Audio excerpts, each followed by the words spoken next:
I feel like now I've kind of got the hang of this whole thing Yeah, based on all the it's not so bad. conversations Yeah. that I've continued to have. Yeah. I just did a book club earlier this week, so it's nice and fresh.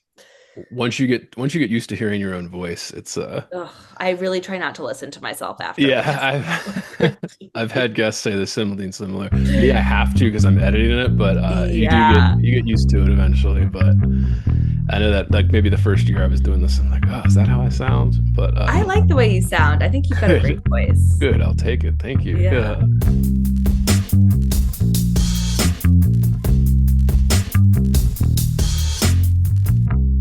Heavy. Bored. Heavy. I am heavy, heavy, heavy. Bored. I may say male is entirely hostile. No! Inner Resources. life, friends, is boring. We must not say so. This is Andrew Wittstadt, and you are listening to Heavy Bored. And we're recording this on September 12th, 2025. My guest today is author Claire Isenthal. Claire is an Indiana native, graduating from Purdue University. She worked in the tech industry, marketing, and advertising for over a decade. But Claire's success as an author makes her an unusual story in publishing, or perhaps, hopefully, a more common one. Claire's first novel, The Rising Order, was published in 2023 and became an Amazon bestseller. And that's because she published her debut novel, her way, self-publishing. A theme on this podcast, this new world of freedom that is opening up to writers. And Claire excelled at it.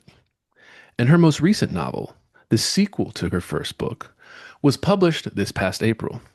This latest book, titled The New Order, is the final installment in a two-part series of dystopian thriller novels, all self-published and self-marketed, with the years of accumulated knowledge from Claire's work in advertising.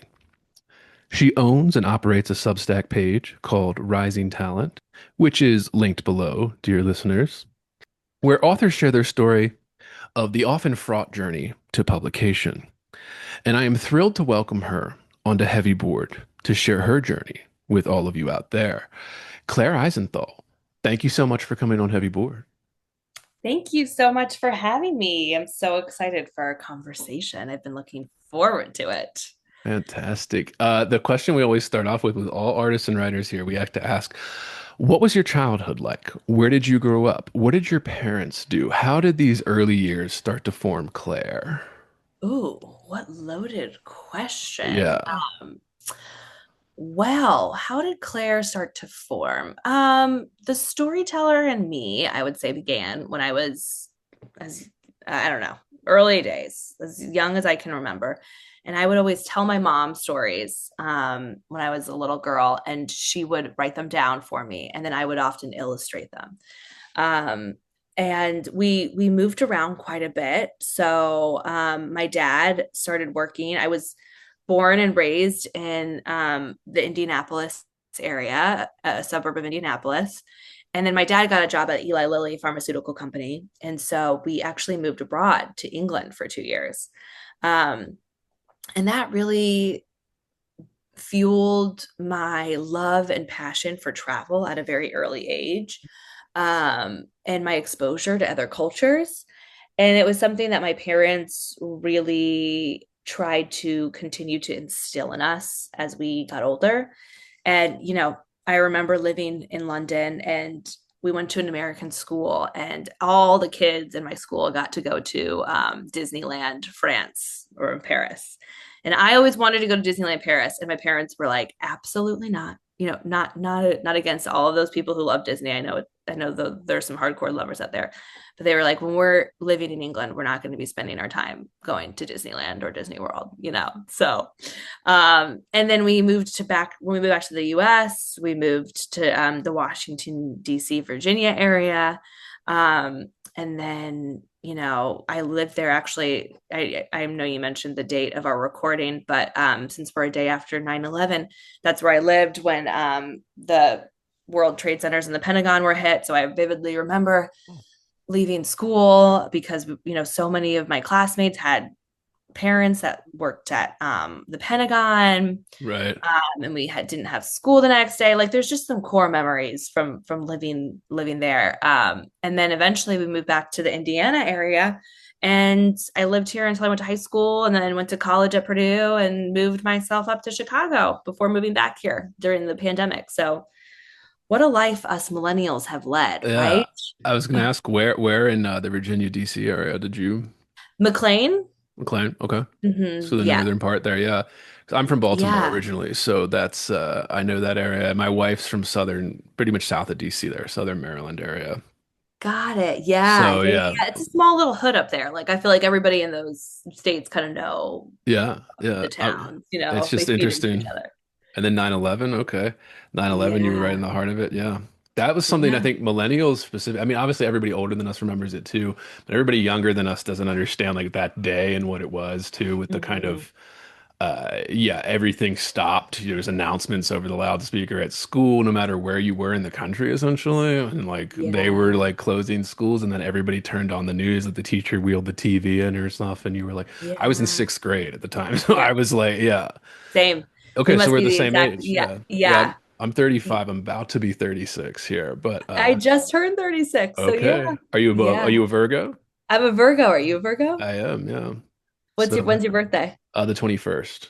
Okay. My husband's is the 18th. So Okay, yeah. There you go. yeah. And But it was my daughter interesting. is too. Yeah, she just had her first. Yeah. So Oh, she's a she Virgo as did? well. Yeah. Oh, that's Oh, my son is a Libra, so he just missed our cusp. I know the best one.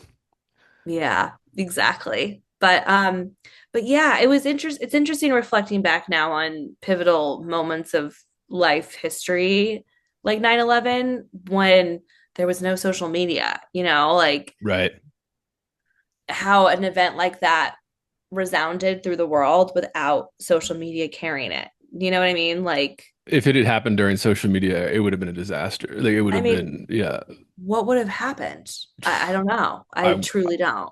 Yeah, maybe the same stuff, but I don't know. I mean, it would have been such a magnifying glass over every little thing. When the Yeah. Patriot Act stuff broke, when the Snowden leak, and then Yes. Greenwald writing about it, that was years after the 9/11 Yeah. thing. So maybe that would have happened right. I don't know. I don't know if we would have known about it sooner, or maybe it would have dragged on as long, or I don't know. Yeah.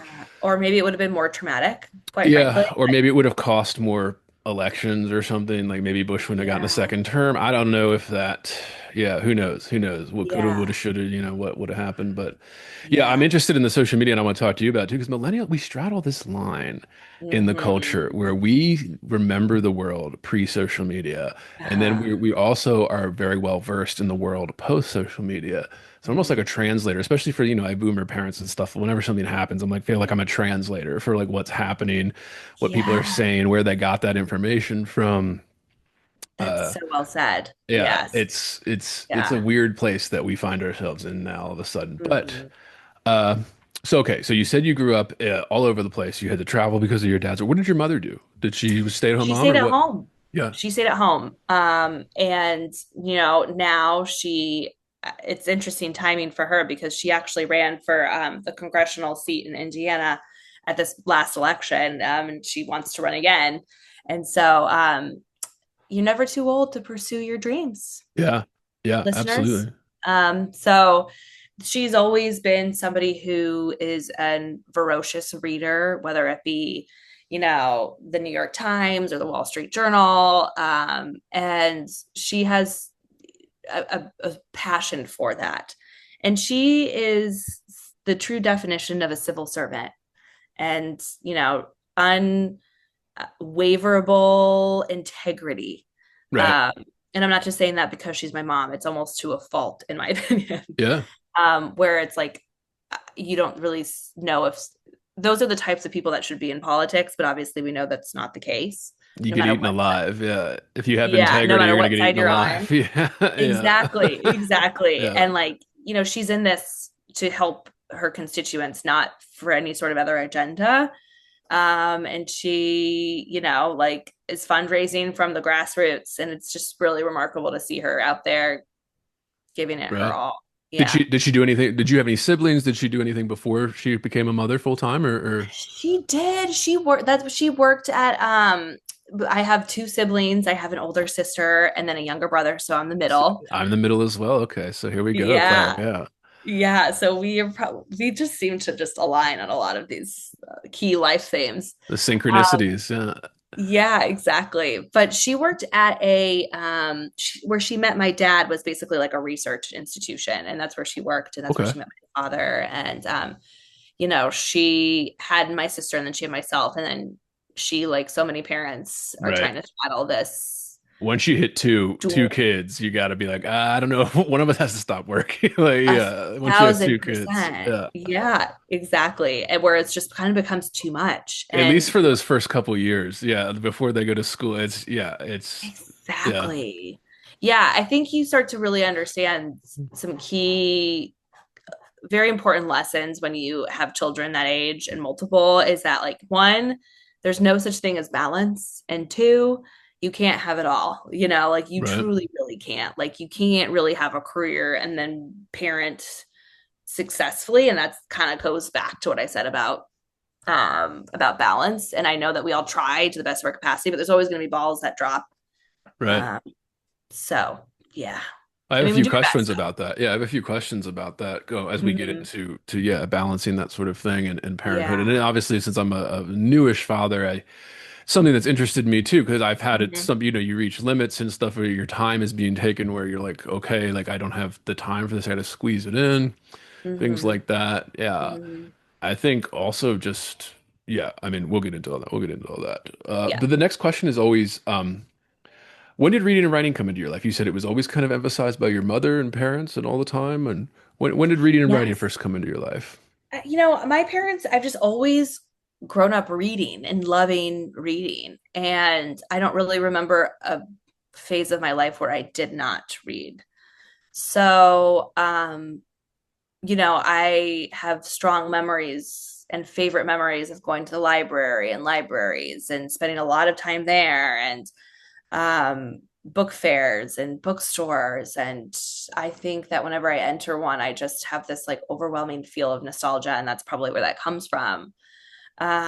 So I've always had a passion for books, and today I actually volunteer at our library on our fundraising guild, and it's the one like nonprofit organization like in my life that I've been able to like stick to and volunteer and feel passionately about, especially at this phase of life. And so it's kind of interesting, like full circle moment for me, you know what I mean, that Yeah. like that's where my love of reading and thus writing started. And I do feel like that's my way of giving back to the community, is making sure there's always a space for somebody, no matter who you are, to come and enjoy a book. So, Yeah, that too. And then of course we're millennials, so we have to talk about the Scholastic book fairs. oh, Do those still exist? iconic. My child isn't old enough. They do They exist. still I don't know exist? what they look like now, but like now that my son, he's entering kindergarten, Okay, so you're just and getting started with it. Okay, I'm yeah. just getting started. I will report back, but Yeah. apparently they are still things that you can volunteer. And so I will be the first to volunteer for the book fair and probably live vicariously through my children. Yeah, there's a lot of nostalgia in those too, especially because you got to get out of class usually when you were going to I the know, and book look through fair. the Yeah. catalog before so you knew what you were looking for. And Uh-huh. I still Uh, can feel the paper of the catalogs. and the little toys that we were always more interested in than the books or A something. Yeah, like thousand the little percent. erasers were Rolling. big, those little eraser caps and everything. Yeah, the eraser caps. Yes. And going off of that too, we always like to ask, what were some of the first writers you were enamored with, or who are your go-to inspirations or idols in the world of letters here? And Ooh, anything goes, anything goes. anything goes. Okay, let's see. So, Harry Potter was my first love, I would say, in terms of, I read some of the Harry Potter books 11 or 12 times. Like the first through the third, I read at least 11 times each. And then I would say like the fourth on, as they got longer and longer, I didn't read them as much, but I just read them a number of times. And then, I was in high school when the last book came out. Yes. So I actually need to go back and reread those. But I would say that that was really formative for me because Harry Potter was like a world that so many people fell in love with and just saw themselves in. And even living in England at the time, like I lived in England when my mom first started reading them to me. And my mom would read aloud to me. My mom read aloud to me all the way through, I would say, like sixth or seventh grade. I would say sixth grade Yeah. probably. And I just almost every night, and we would sit there and listen to her. And that's something that we try to do now for my son and my daughter. Um, and so I hope I answered your question. Oh, Yeah. idols.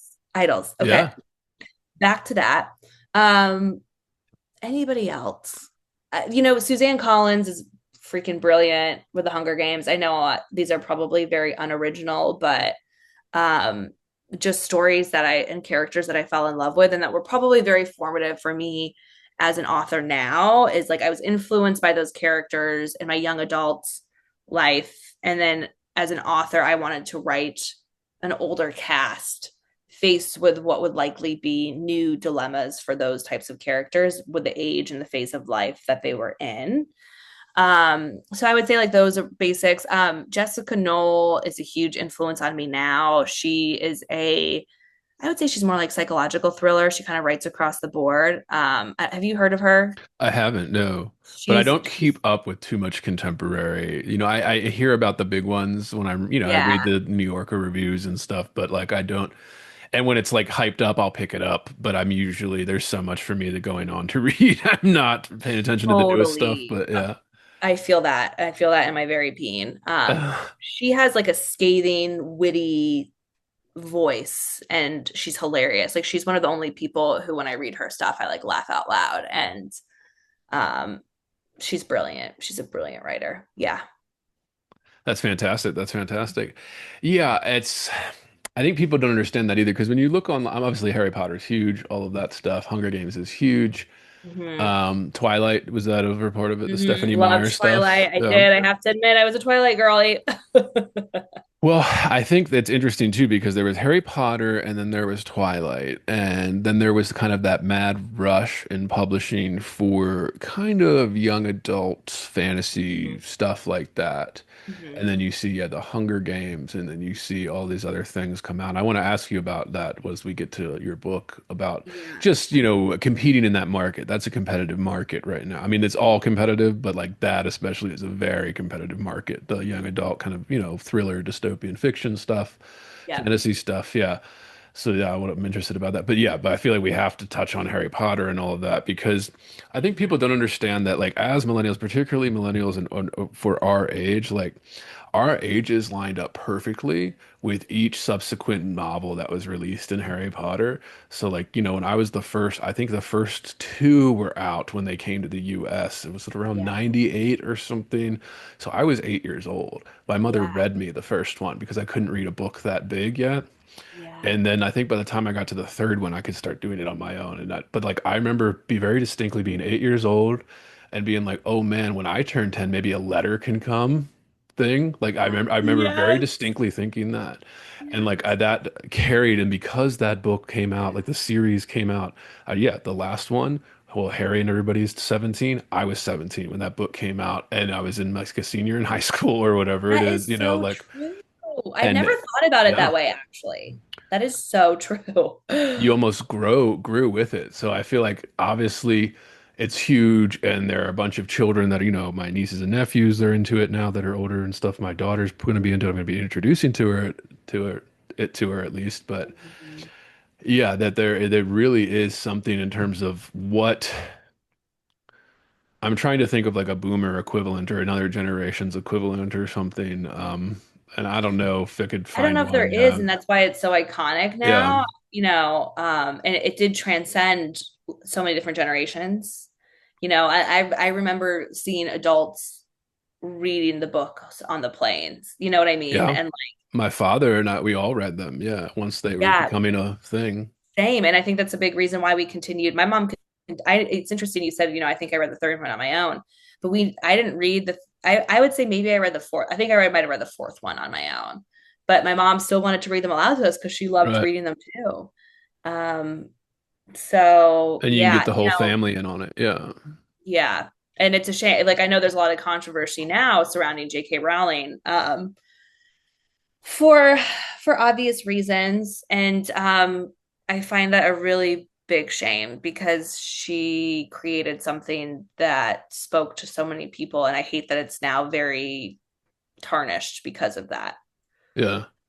Well, I mean, I rail against the political on this podcast all the time, right? Like people are letting the political overshadow the kind of the artistic stuff, and it's just such Yeah. a shame. It's clouding out, and people feel like they can't love something that they love because of some dumb political. It's like, I shut up. know. Like, you can I love whatever you know. want. Like, don't I listen to it. You don't have to I listen to it. know. Like A it's thousand fine. I percent. love it. It's great. It's And so great. I think we hold this double standard about like I think people have been able to separate athletes, for example, and their Hmm. skill from like their Right. personal lives and some of the decisions that they've made Pop for all of artists. Yeah. history. Like, Yeah. and we can't do the same here. I'm not again like just because I don't agree with her exactly like with her the hill that she chooses to die on. It doesn't mean that like I can't love the stories. Yeah. Exactly. Yeah. Well, that's why I say like when you asked me about the podcast, I was like, yeah, it's one of the things where I saw things like that where I saw that people were emphasizing the political almost too much. Where I was Yeah. seeing this and I was just like, stop, no, like is you're Mm-hmm. stretching here.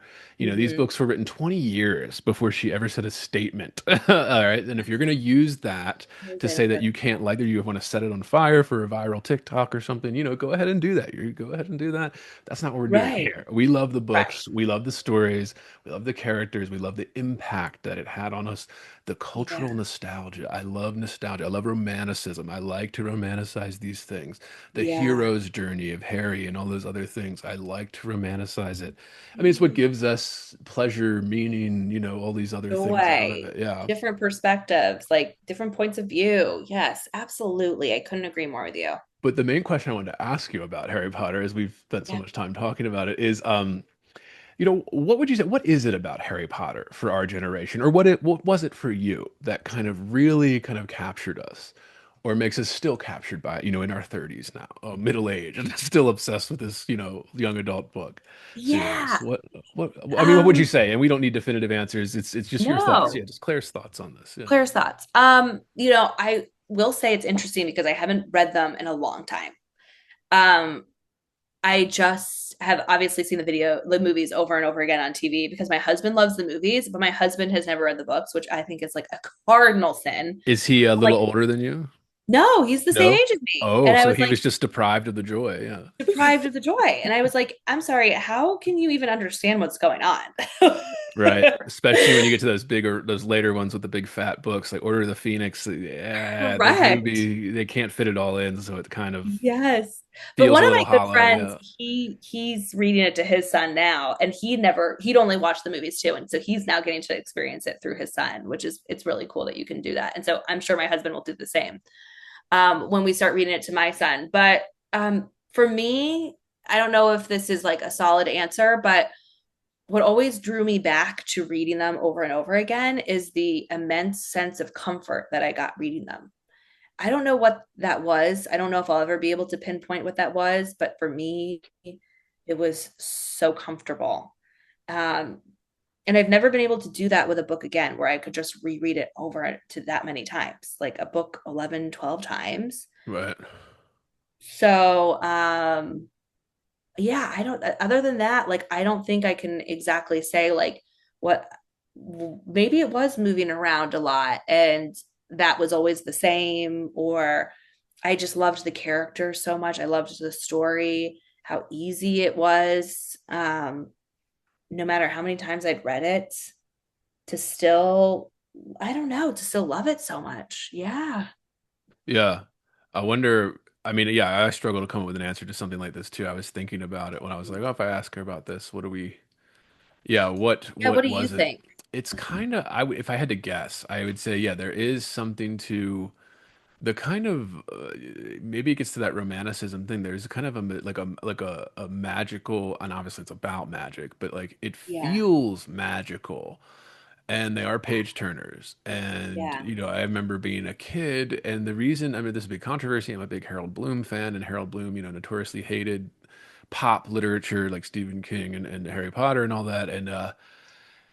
But I think what he always missed about that was that there is this draw to it. Like, there is. I don't know. I mean, there were books that I would get assigned in school and I'd read them, and some of them I'd read pretty quickly or something if I was Mhm. into them. Some of them are quite good. I remember reading The Great Gatsby very quickly, when I Mhm. was assigned in high school. It's a great novel. We've covered Mhm. it on this podcast. But I don't know. I just remember when I would get those books. So when I was reading them on my own, Goblet of Fire and stuff like that, the later books, I just remember getting them. I would read them in like 2 days, like Oh yeah. nonstop. I would stop everything else until I got to the end of it. And there's just something about the story, and obviously you could say we're drawn to stories, we're drawn to mythology, we're drawn to these kind of uh things all the time, fiction, all of that, throughout we're just humans, we're just drawn to it, campfire stories or whatever, ghost stories. Yeah. But then there's also just I don't know what it was. There was a thrill aspect to it, the magical aspect to it, the fantasy aspect. The fact that this boy was kind of orphaned, I mean, that always helps. But I mean, you could talk about Oliver Twist or David Copperfield, or you could talk about these kind of other orphan stories, Jane Eyre, these kind of stories throughout history that we liked. I don't know. I mean, there's just something about the magic, something about the whimsy, the romanticism, Mhm. I think uh, you're right. Yeah. that The just drew different us. worlds that Yeah. you, like I said earlier, that you kind of become immersed in. I think you're so right. And I think that's the same kind of trend with like the Twilight and the vampire and the Yeah. werewolves. And even now the Fourth Wing, which is becoming a huge, which was huge. And I only read the first one. I tried to get into the second one and I really couldn't, but I do see the huge draw with the dragons and then the college for dragon writers. And like, how could people not become enthralled by that, you Right. know? Yeah, and Yeah. this actually gets to that. I didn't plan to ask you about Twilight too, but since we brought it up, because I think this goes in Yeah. the same realm with cultural phenomenon, huge Yeah. cultural impacts, et cetera, et cetera. I mean, Stephanie Meyer's still writing sequels to these novels that she Oh. wrote 20 years ago. We covered the first four Twilights on this podcast, actually, but I was thinking about that. Like when Twilight came out, and especially when the movie came out, it was about 2006. Hmm. That was This was right before the smartphones were invented. Social media existed and YouTube existed. It was not what it is today. And Hmm. then this emo, teen, brooding kind of, romance, Mormon romance thing like came out Yeah. and it captured all the millennial generation. I Uh, remember at Hot Topic, there were t-shirts with Team Edward, Team Jacob, like, and this was yeah. everywhere. And I think it's tied up in the music. It was tied up in the cultural stuff. It was tied up in how people dressed when you saw those movies. And maybe it's like, okay, the culture was influencing, well, informing the movie more than the movie was influencing the culture. Hmm. But Hmm. yeah, the way they were dressed in the movie, the costumes, the kind of atmosphere, the music that was used, Yeah. it's very emo. That was just such a phenomenon. And I think that was like 2006. If I had to, I've said it before on this podcast, I think that was like a peak. And if you look at it in terms of, I was into emo. I'm sure you were too because you're a millennial.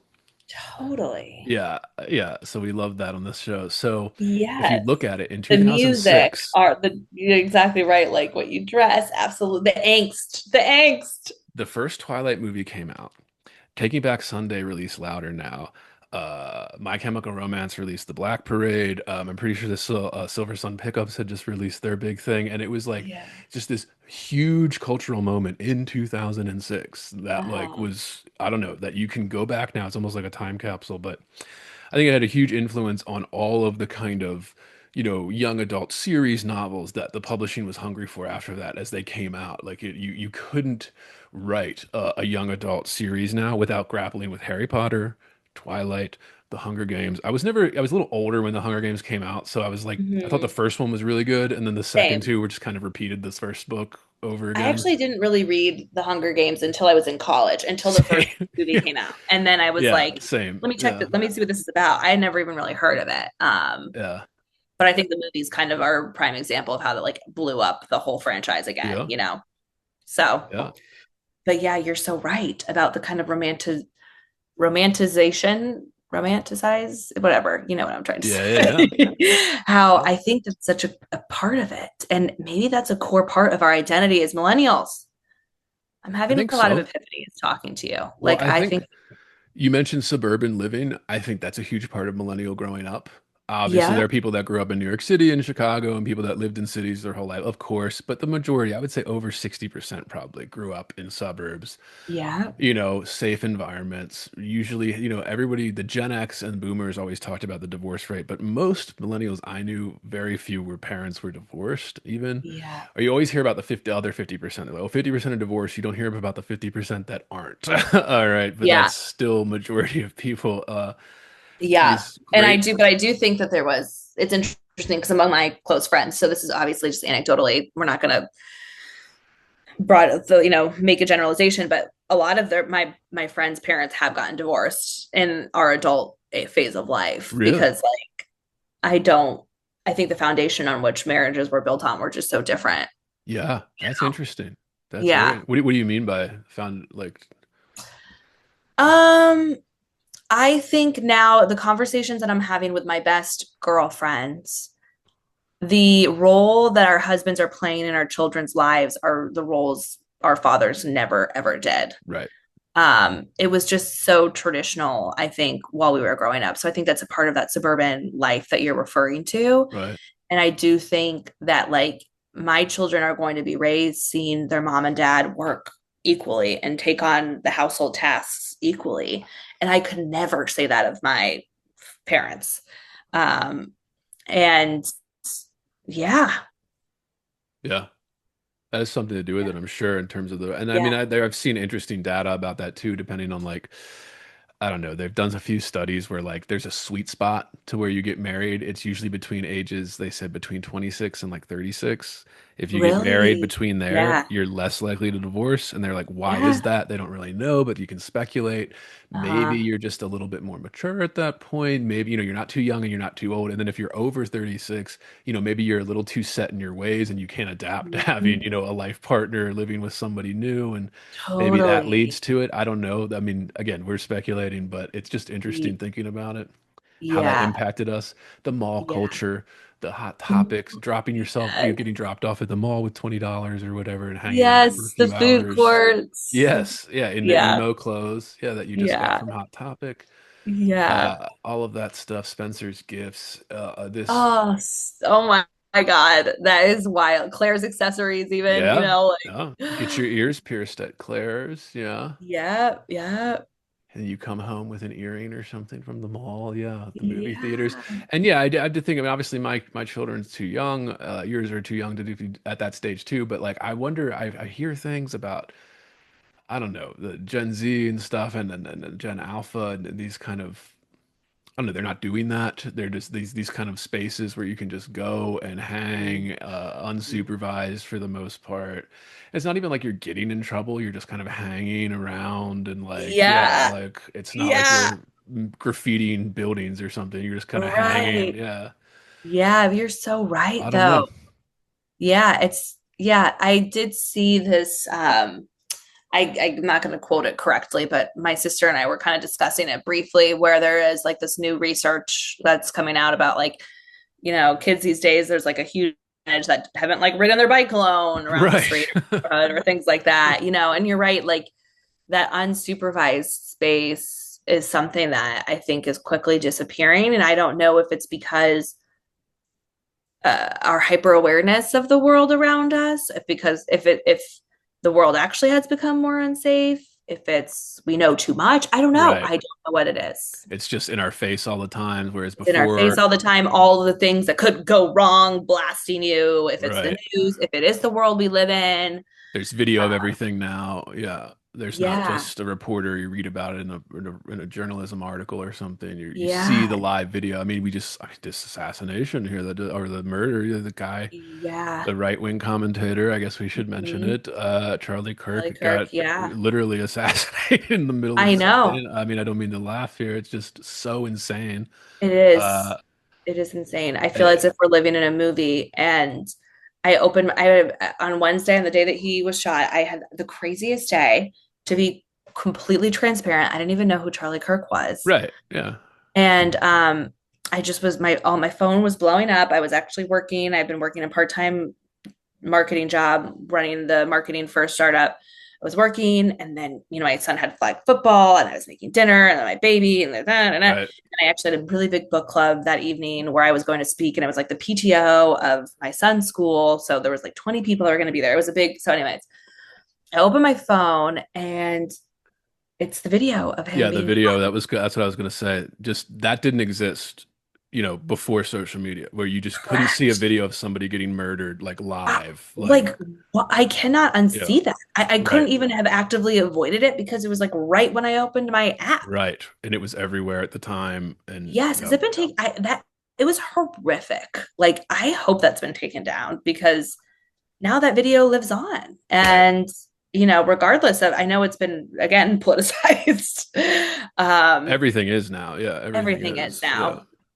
Yes, but Which like is that. hard for artists, which just makes it hard for us, for artists. Yeah, but It yeah. does. It really does make it so hard for us because I feel like we're asked to commentate on everything, to make a comment on everything. And And if you don't say uh, the right thing, there are severe consequences. Yeah, yeah, exactly. Exactly. It's a yeah. tricky, tricky line. Thankfully, I'm not big enough where people where I have to worry Yeah. about clips of myself going viral, but who knows? I said, I Maybe think we'll be most. laughing in a few years about this one. Yeah. I said most authors are probably safe. Nobody cares enough unless it's, yeah, you're like JK or Stephen King or somebody at that level, like doing Right. where you're globally known by everybody. Right. But I wanted to Right. ask you, okay, so after you had this successful career, you were becoming a mother and all of that, Mhm. why write fiction? I always say, I joke on the podcast, it's like the worst business out there, fiction writing.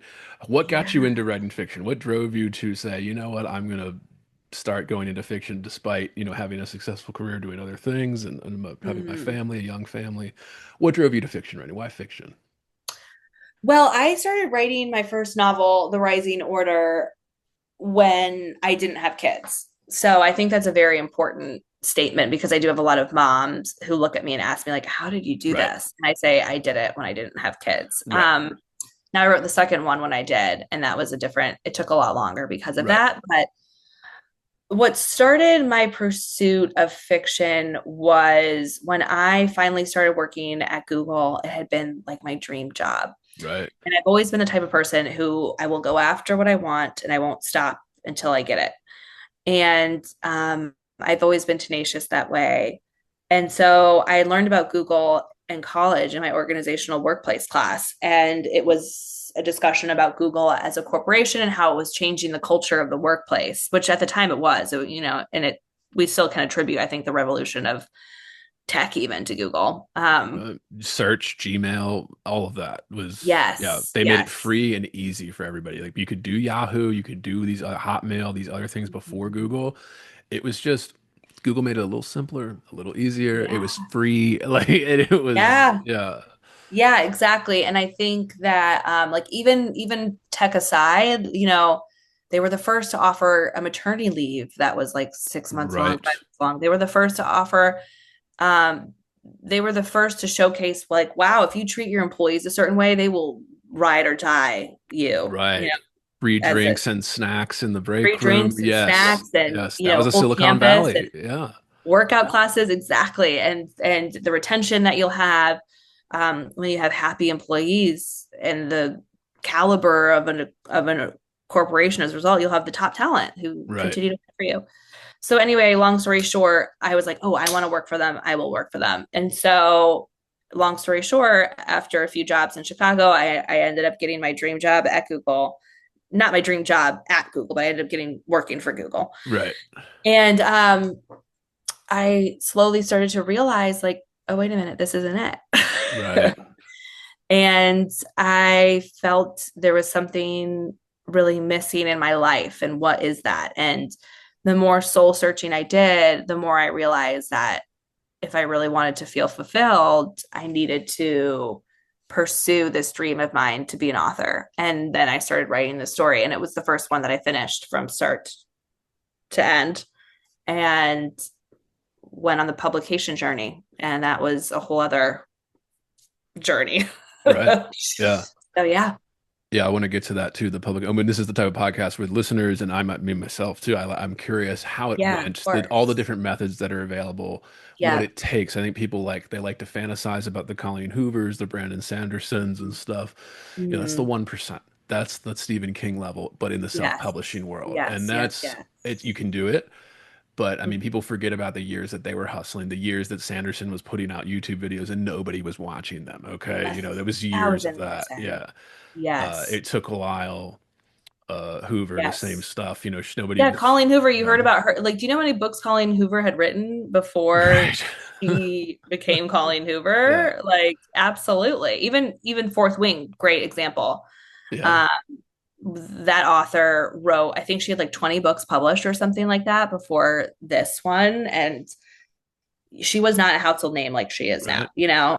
And so anyway, yeah. And that's why I bring up the cultural shift too, because when we were Yeah. growing up, there was still kind of a literary culture, and there is a literary culture now, but it's so fractured and splintered into these, oh, if you like young adult, you don't read, you know, you're not involved in the literary, or oh, if you're involved in the literary, you know, you don't care about the sci-fi, or it's just this constant little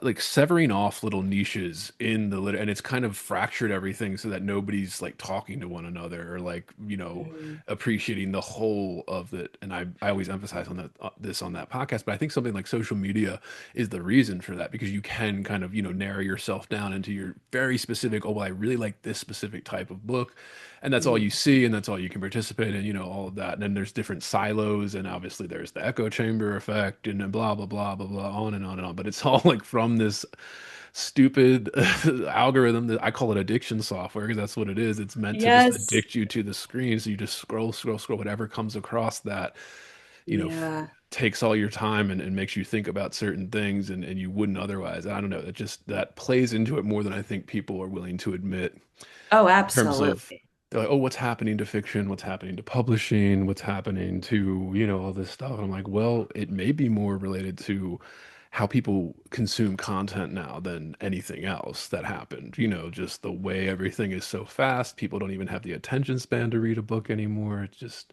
I Yeah. don't know, but yeah, I don't know. Yeah, Yeah. that's a constant theme on the podcast. I'm always curious, yeah, about how social plays into it and all of that. Totally. Yeah, it's a huge part of it. And I think one thing that authors underestimate, regardless of your publication path, whether you're traditionally published, whether you're self-published, um, in my case, which I'll talk to you about with the first one, I would the hybrid route, which is what well, I'll explain a little bit about what that is, but you have to think of if you want to be a full-time author, which I don't recommend, to be quite frank. Until you have a few books out and you start establishing yourself as a name brand. But you know what? Maybe if you have a great supportive partner, whatever that looks like, or something, and that's something you can do, fantastic, do it. I mean, I'm not to say like joy should always be the first priority in your life. Um, but you need to think of this as you are the CEO of a business. Like you Right. need to think of if you would like to make money, if that's the goal of Right. publication Or and have publishing people your read novel, you. Yeah. then you need to think of this as a business. Like you are your CEO, your CFO, and your CMO. And um, I I know that the expectation is that you will be on social media, or you will be talking about yourself, about your book, about the process. Um, that might look different for everybody, but that I think is a necessity if you want to be successful now. And Right. that's a lot. That in itself could be a full-time job. I mean, when I first came out with the Rising Order, I was trying to create content for Instagram, Right. TikTok, Facebook, Threads now, Twitter, Hmm. like YouTube, like you said, if you have a YouTube channel.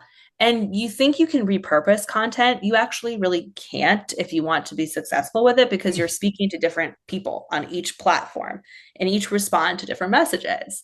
So I'm not sitting here telling listeners to that this is something that's required. I still think like I, for example, am most comfortable on Instagram. I have the most followers there. I have the most engagement. So I'm not saying you have to be on all of them, but I'm just saying that like when you approach your marketing strategy, like you need to have ownership in it. Yeah. Yeah, that's always we had a writer on a few weeks ago. He said something that I thought was struck me where he said, you know, you can write books or you can market books. It's pretty hard to Yeah. do both. It's pretty Yes. hard to do both because then if A you're thousand marketing, times yes. it's Yes. taking away all your time that you would usually spend writing, and then you have to go see if you're spending time writing, well, then it's taking away all the time that you would spend marketing. So it's Exactly. a tough, it's brutal. So that's why we're It's always brutal. curious about the different ways and we're Yeah. going to get to that, I promise. Yeah, I Yeah. want to. I wanted Yeah. to ask why young adult fiction? Why was that the one that you settled on? Was that just the right medium for the story? Was it just something in you? Do you prefer that genre? Yeah, why young adult fiction? Well, so actually the Rising Order is not young adult. So it's Oh, adult fiction. Yes. So it is the main characters are about 27 years old, like 27 to 30 range.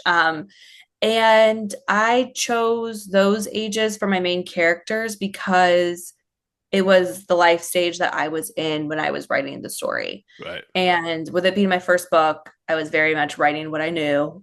And I think that that age is not represented as often in fiction. It's usually like, oh, adult or young adult.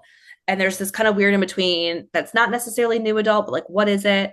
Where you think you're kind of supposed to have life figured out. You know, you're done with college, you're starting your career, and you're realizing, oh crap, like you never really have life figured out. And thus life kind of smacks you in the face. My sister-in-law said that. Like I think when you're like right around 25. And I think that's true. Like I think that you're faced with new anxieties and new realizations that are very formative. And so thus one of my main characters was born. And I think that was me processing those anxieties of the world that we live in, you know. Yeah, I remember in grad school when I was there, there was people kept saying this thing. They kept saying quarter life crisis, not midlife crisis, but quarter life, right? Yes. So at Yes. 25 or something. Is that Yes. just a millennial thing? Was that just our Maybe it is. generation? Were we just so, you know, our boomer parents just spoiled us and smothered us with so much love that like when we reached 25, we're like, wait a minute, this isn't what was promised to us. I Or don't I know. actually think it's a little different. I think it's for me personally, seeing that my dad worked one job. Like he worked very few Yeah, jobs. You know what I right, mean? He had like right. big chunks and he had a few A jobs. career. You could still have a career. Yeah, back then. Yeah, Yes, exactly. And I think that that's very different with our generation. I yeah, think that we are kind of but my dad was never like happy. He never seemed very happy in those jobs, even though he was had the definition of success. right. And I think that our generation isn't as inclined to settle for that, you Yeah, know? yeah. So, Yeah, it's yeah. interesting. The priorities per gender. I know obviously this is, I mean, and social media exacerbates this. I don't remember ever having this much discussion, you know, on a daily basis that, you know, when you log into Twitter or Instagram, there's just discussions about the generational divides. I don't remember that ever happening until like social media became a thing. I It's know. just There's this just so much constant, talk. yeah. It's like talk, talk, talk, talk, talk. It's so loud. The discourse, it's ongoing, it never ends. You can use, I think, I mean, obviously the easiest thing, the my initial instinct when you see that is always to ignore it, to just be, oh, well, screw that. But I always think like, as a writer or somebody, like you said, trying to use social media to market your stuff, whatever, Mhm. try to, as a writer, at least this is what I give advice to, try to use it to your advantage. Try to, you know, it's always going on, so you can jump Mhm. in and, you know, use that to market your book and then jump back out. You know, you don't have to comment on every little thing. You can pick and choose. Try to Mhm. use it to your advantage when something's broke, you know, a big discourse thing's going off. Be like, oh, well, this is in my book. You know, put a couple posts out there for a few days and, you know, don't Totally. have to comment on the thing specifically, but, you know, whatever. Like, So, I mean, I know people, a lot of people are afraid of this. A lot of people are scared. They don't want the backlash, the mean comments. And I mean, come on, I have a podcast. I'm on YouTube. Mean comments come in all the time. Like it's a Yeah. part of it. You want to be somebody whose creative work is consumed by the public. Well, the public, when they consume things, are going to say things like this. They're going to comment on things. They're going to tell you you Yes. suck. They're going to say that you're Yes. call you names. They're going to use this political framework, whatever it is. You just have to Yes. be like, you know what, there it's not true. And then you just have to keep going, kind of, yeah, like it's just I don't know. Yes. You have to, I mean, I know it sounds cliche, but like you really do have to develop that thick skin, Yeah. and move on. Like truly. And everybody, if you are going to write books and words for consumption, everyone is going to have their opinion on that Right. and they are entitled to it. That's why you're doing it. And Right. they're not going to think of it the same way as you. And that's been a really important lesson for me to learn. And I doesn't mean it doesn't hurt, but like you should also value if you're going to see the reviews and like look at them Right. and see what people are saying about you, then try to take something from it and find value in it. Like, or then just don't look at it. Yeah. Um, so yeah, All engagement is good engagement. Yeah, kind of all take the book out engagement of is that. Yeah. yes, yes. And like I said, there's some days it's going to be a lot easier than others. And no, a lot of readers are not going to know what you put into that book. And that's not what they're supposed to. They're doing it for enjoyment. And so yeah. Yeah. But you're right. And I think one thing I found on social media that was really effective with the first book coming out is I documented my journey for a long time. So like if this is something that you kind of want to do, even though it might be very hard and it might feel very vulnerable, I shared early on, like, I want to be a writer. And I Yeah. documented when I went to writers' conferences and the people I met along the way and the journey and the rejections and the rejections and the rejections. And I can't tell you how many people were like, holy crap, I had no idea that the publishing industry was basically so brutal or that it Yeah. took so long or that like X, Y, and Z. And so when the book finally came out, people found like people were thrilled for me and with me Right. because they've been with me along the whole way. Yeah. And I can't talk about this is up to everybody author's complete discretion. I know there's various comfort levels with this, but like I do allow my profile to be public because I feel like I kind of have to with Right. the book. And then I do share my life in terms of my family. And because I can't talk about writing all the time. But I Right. think people do also find enjoyment in that aspect too, about like I'm not just a writer. And that's important. Like I'm also a mother and a wife and a friend and a sister. Right. And I have a lot of things going on in my life that are dictating my writing, my time to write, my time to talk about the books. So Right. yeah. Yeah, absolutely, absolutely. That's, I mean, like, yeah, like you are building a brand, and I know, most of these writers are introverts, they don't want to do that, but like, yeah, you do have to be public. If you want, Mhm. if you build it, they will come type thing. You have to kind of build it. And like what you were doing, you were essentially building an audience before the book was even out, and then by the time the book Yeah, comes out, even if it's small, even exactly. if it's just a few people or 100 people, whatever it is, now you have those people that are interested. Maybe they'll buy the book. Maybe they won't. Maybe they will. But I mean, it's just you're building that. It's a long game. It's a long game here. You don't have to have, a bestseller breakout your very first book or your first couple books. It's just, Yes. yeah. Yes, exactly. But speaking of books, I wanted to ask you about dystopian settings and the kind of, Yes. what is it about dystopian settings that enhances a work of fiction, or, why do you find it as enticing as a creative, like a good place to work in and all of that? I know that's a big Um, question. Yeah, answer it however you want. Yeah, answer it however you no. feel. Like, Okay. My thoughts. I think as a Harry Potter lover, for example, not to go back to Harry Potter again, but you think can, about yeah, the world, the fantasy world that is created when you read fantasy, whether it yeah, be Harry Potter or Fourth Wing, you are starting something from the ground up that is completely new. And I think that I underestimated how hard that would be is to write fantasy. And I always, for example, when I always talked about how I'd want to be a writer, I was like, oh, I'll probably do like science fiction or fantasy or whatnot. And this was when I was much younger, when I was like in high school, and it always been a dream. And I can write neither. Absolutely write neither. And maybe eventually, maybe one day, who knows? Who knows? Never say never. But like to create a world from scratch is very hard. And I admire the people who do it. And some people do it, and that's what they love about it, is like creating a whole new world and having complete, it's like a clay. You can build and do whatever you like. And what's there not to be, that's so appealing? How could you not love that?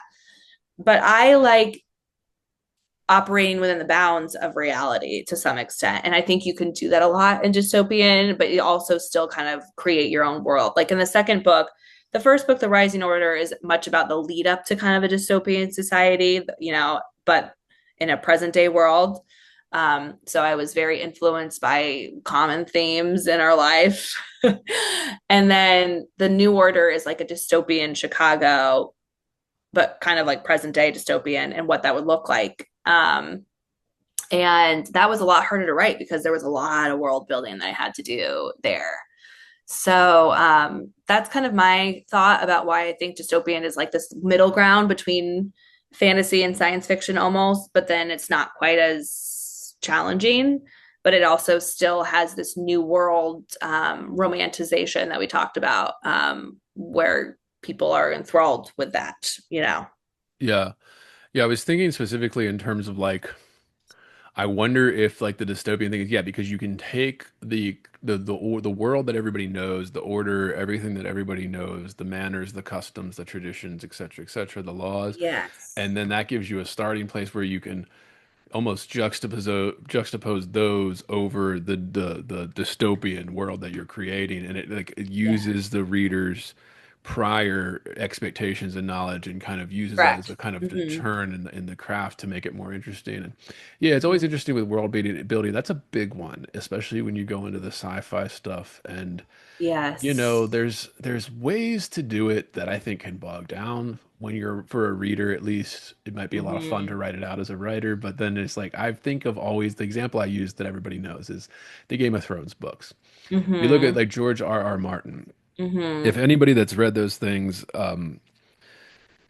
they're good. They're very, they're page turners, but there's also it does get bogged down in some of the description. Like he gets so into Oh describing some of yeah. this stuff Same that with it's like kind of like, J.R.R. Tolkien oh and The God, Hobbit and The Lord of the Rings. yes. Like The pages of songs and description. yeah. Yes. And you just And have to kind of I just remember the George R. yeah. R. Martin again, the first Game of Thrones book, there's like every time there's a feast, there's like 4 or 5 pages that just describe the feast on the table. And at a Oh my certain point, I was like, I'm ready to start skipping chunks to whenever God. this is stop describing. So that's a way you can overdo it. You can overdo it and bore your reader, Absolutely. but you do just enough. And I love Kurt Vonnegut and stuff. I'm thinking my favorite book by Vonnegut is Breakfast of Champions, where he writes that whole book as if he's writing it describing Earth to like an alien species or something, like describing our habits, our Yeah. customs, and like it's almost like an anthropological, and it's very funny because of that. So that's a way to like put Uh-huh. humor into it.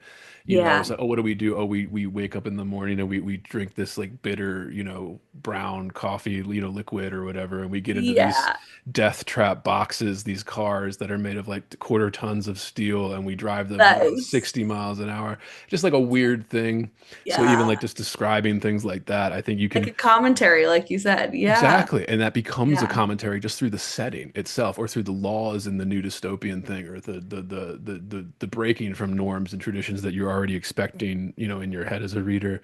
So yeah, I was just Mhm. thinking craft wise, if that was easier, harder, maybe a little both, depending on what you're trying to do, gives you something to work with. I don't know. I just think of like, as a writer, as a Yeah. creative, the structures that exist and then Yeah. using them to your advantage. Yes. So I was just curious how you went about it, or yeah, if it was just That more fun, like it's just something that you drawn in because it's more fun to do that, which is perfectly valid reason, to do that as a Yeah, creative. Yeah. I think that it is more fun, but like you said, you still kind of have some structure of like what the reader expects. So it's not like you have to do, it's not quite as hard, in my opinion, for me personally. So it kind of gives you flexibility to push those boundaries in a way that could quote unquote be like believable. Yeah. Or it doesn't really matter if it's believable, I think I should say instead. It doesn't matter if it's believable or not. but you still like have, like I said, that foundation of like what the reader knows about our world that we live in and exist in today. Um, but then you don't have to draw from an imagination well that like, for example, I saw the Dune movies with my husband, and like I cannot imagine writing that Right. story, like that to me is so mind blowing as an artist that somebody can do like what? How does one do that? And I have no words. So and I feel like science fiction in that realm is even more different from like the Game of Thrones, because Game of Thrones you can even almost draw from like history and And it basically is, yeah. yeah, but when you're talking about like planets and whatnot and these Right. machines and like I don't know, like and then to translate that even into film, I can't even imagine what that would process would be like, where you're having to essentially bring this to life. So Yeah. anyway, yes, that's I think why I fall kind of in that area, but it also could be that like, the book that I'm working on right now, it's very different from that. Like it's not dystopian. It won't be the kind of hardcore thriller that both The Rising Order and The New Order are, that are very action packed. I'm still just trying to work on, do I want to lean a little bit into the psychological thriller space more with it or not?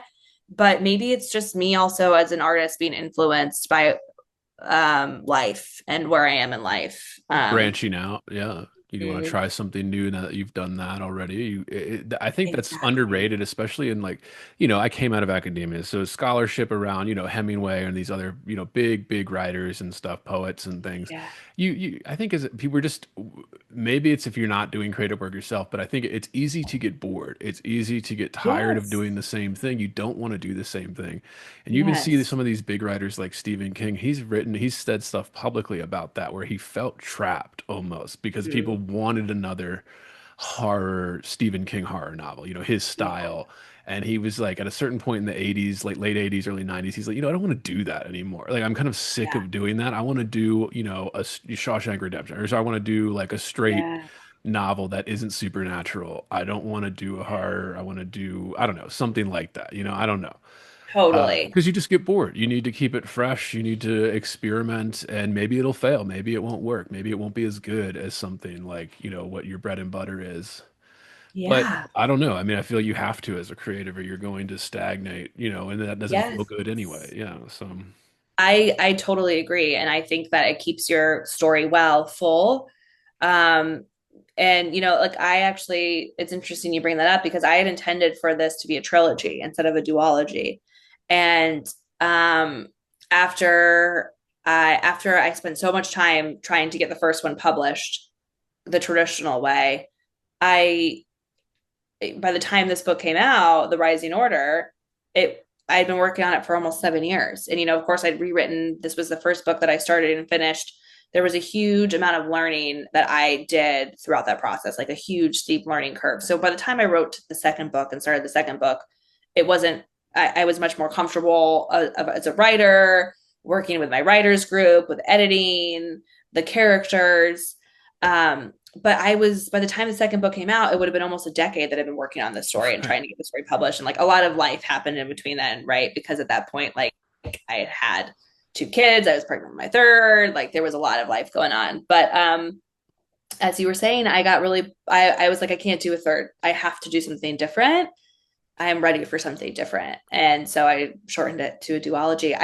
I left the ending of the second a little open-ended. Like I think there's enough closure that will satisfy readers, but I left it a little open-ended so I can always go back to it if I want. But I'm ready to do something different. Yeah. Even you mentioned the Doom movies. I remember the director of those movies, the newer ones that just came out. He even said something where they said, "Oh, are you going to do the third part three?" And he was Yeah. like, "I might want to take a little break." And he's like, "Yeah," because as a creative, he's like, "Do I really want to spend another 2, 3 years working on the same project that I've been doing the last 6 years? Like I want a little Yeah. bit of something else." Sounds like they offered him enough money that he's just like, "Okay, I'll do the third part," but still, Oh, what a problem. that I mean, that's something I mean, yeah, of course, yeah. When you get to that stage, of course, yeah, what a problem. But that's something too. Yeah. Is like, okay, Yeah. I think of maybe it's easier to just take the money than it is to follow the creative intuition. And I don't know, that's a tough Yeah. decision at that level. That's a tough decision to make. Absolutely. And Before we get no, on, you're no, so right. please, That is a please. tough decision at level, and not one that I've had to face yet. But like, I've never thought about it that way. Like, Right. Yeah. where if you do kind of like that's how the fourth wing author feels. And she said in interviews that she between each of the fourth wing books, she just came out with a third one not long ago, and she has to write a different book in between because she Right. can't just kind of like. And now I understand that for that exact reason. Yeah. Right. Yeah. It just not that you get bored, but you just kind of are like you don't feel as fulfilled because you want to stretch that muscle a little bit more and do Yeah, something and you need a else. break from the world Right. often. Yeah. Yeah. And before we get into all of the nitty gritty about publishing and the routine and all of that, I wanted to ask you about the power of story more generally.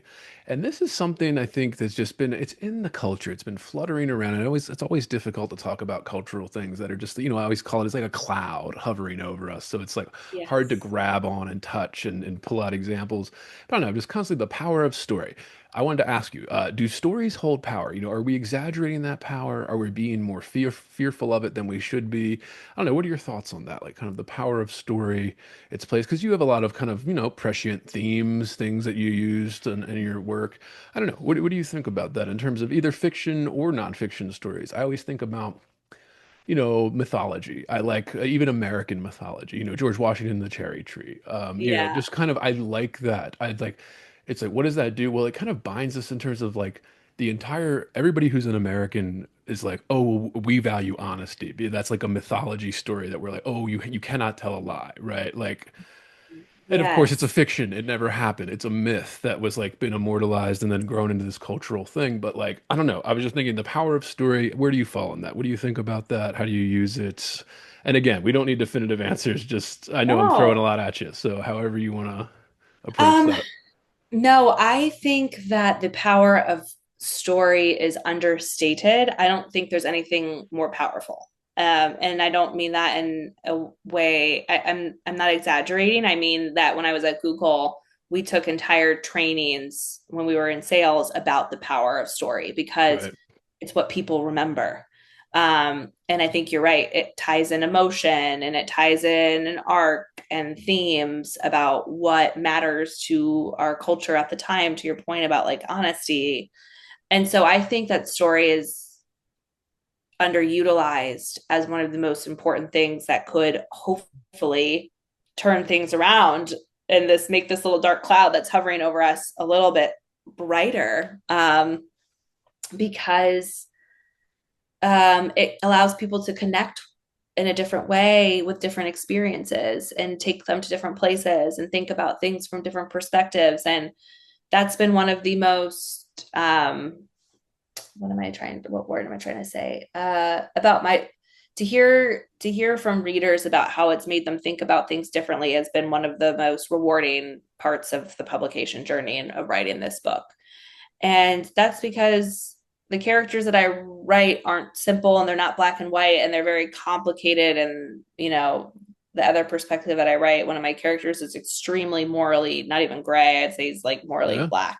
Yeah. And I think that it's allowed me to explore the future that I want for my children. And the only way that we can do that is by telling stories and allowing them to think about things differently. Right. If Yeah. I articulated that in a way that No, made I sense. mean, I think absolutely. I had he's retired now, but I've had him on a few times as a former marketing executive, ran Mm-hmm. his own marketing firm in New York for many years, and now has gotten into fiction writing. So he's come on a few times, and we love him. Yeah, Yeah. go listen to those episodes, listeners. Um, and we talked about this briefly when I had him on the first time. I was like, what do you see in advertising? And one thing he said, he's retired now, as a guy, grizzled veteran of that industry, and of course he's a little older, doesn't quite understand the social aspect of it. But he was Yeah. just saying the stuff he sees when he's watching TV or something, and like he said, there's a lack of story. Where he said they're not telling you, or they're doing half the story in a lot of advertising right now, where Yes. they're not giving you like something that's making you want to buy this product or you need this product or like making you feel like you get something out of it. Mm-hmm. We're not tapping into that psychological part that makes you want to purchase a product or like, oh, I have to have this product or something or service or whatever it is you're advertising. I don't know. I was just thinking I about couldn't that agree with too. that more. And you Like think I of, really yeah, couldn't. we could talk Yeah. about politics, the narrative we tell people for politics, but of course that can get squeaky depending on audience here. But it's Yeah. still like, for all these different things, it matters so much. The myths, the romanticizing, the stories that we tell ourselves, even I think it's stories about love, true love, finding things these kind of, you know, if we're more cynical about something like marriage or, finding true love or something like that, then less people are going to look for it and want to find it. But if Yeah. we more romanticize it a little bit more and give them a good story, like these kind of romantic stories that are, throughout history, Jane Austen, these kind of things, even I would say some of the, the Disney Renaissance when we were growing up, these Mhm. love stories, the princess and prince and kind of Mhm. things, in these different ways. I don't know. If we don't romanticize that, then we'll never go for it or something. Or we don't have a story that's telling us that this is something to do or something Mhm. worth pursuing.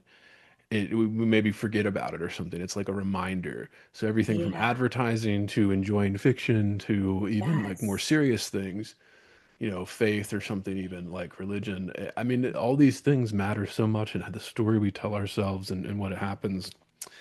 Yeah, I don't know. I don't know, but I was curious your thoughts on that about what happens Yeah. with story and how it's playing out in our culture right now. And you think Yeah. that even on social media, and the big problem with social media is people will create a fake story I and know. it'll fly. It'll fly around the world pretty quickly here. But Yeah. that sets the tone for everything that comes after. I've noticed this even like you'll see something the New York Times article, the Wall Street Journal article won't be about the thing that happened. It'll be about the reaction to the thing that happened. That's like the reaction Yeah. online, what Yeah. people are saying online about what happened. And I'm just kind of like, it depends how we frame this story. Is it about what, random people are saying online reacting to it, or is it about, the event that took place? Mhm. And how are you framing that? And I don't know, it's just a lot of weird stuff like that, that it's all tied up, I think, in storytelling and literature right now. But No, yeah, that's so true. That's such a good point. I've never thought about it that way, about how how the focus has almost changed a little bit. yeah, And I also think that there's so much noise.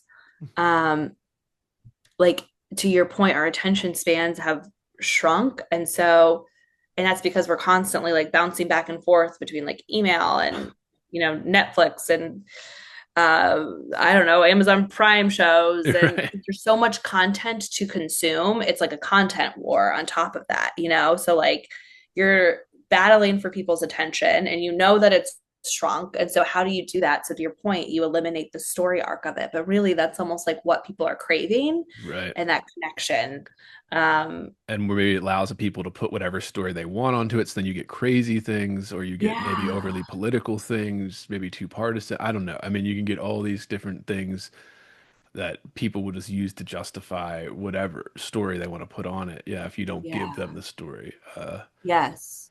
So But you that's think, why yeah, I actually wrote the rising order and the new order exactly how I like to consume stories. right. And for me personally, I'm very character driven, but I'm also plot driven. Oh And yeah, so I like love the depth. I have to have deep characters that you feel connected with and that you're cheering for no matter what, no matter even if they are the anti-hero, the villain, the bad right. guy. Yeah, Understanding their story yeah. and examining their story is something I've always loved, whether it be in movies or books or whatnot, shows. Um, and then, you know, I don't know, just so then I had to have elements of romance in it because to your point, as Right. millennials, we romanticize everything. But then I had to have a lot of action in it because I feel like that's what keeps the pages turning. It makes you want to keep reading. Um, I love contemporary fiction. I love romance stories, but then I lose interest. I get bored really easily because I need to have something that kind of like continues to pull me along. Um, and so, yeah, I think that's figuring out how I want to do that for my newest book is going to be a different challenge because I'm not going to have the thriller action to kind of propel the reader through those pages.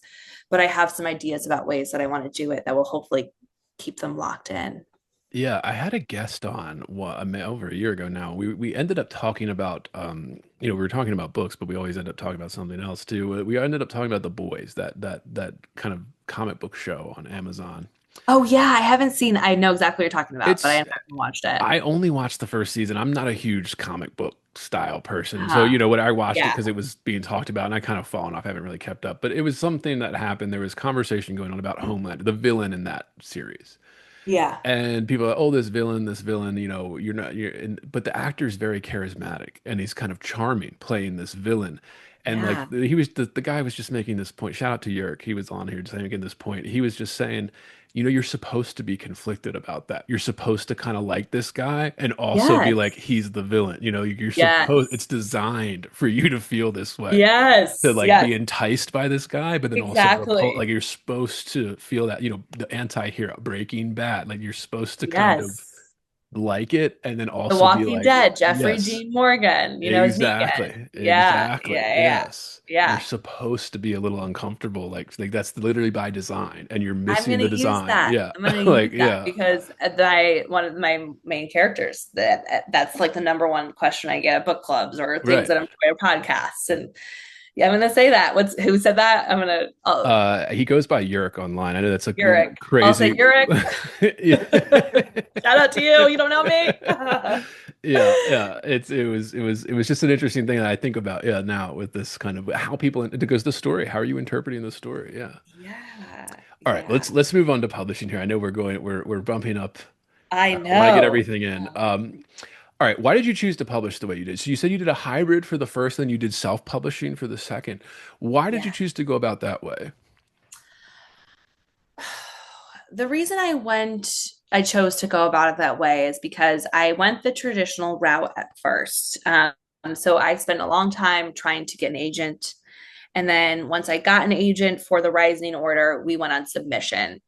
And by the time I got an agent and we went on submission, which is when, for the listeners who don't know or might not be familiar with it, it's when your agent essentially tries to sell your manuscript to one of the publishing houses. There's a lengthy process that Usually takes years. Yeah. takes years. And it's so funny because like right when you think you have an agent, you spend so long trying to get an agent because that's so hard, and then you're like, oh yes, I got it, I'm gonna get published, and it's like, nope, wrong. There's another Yep. another layer.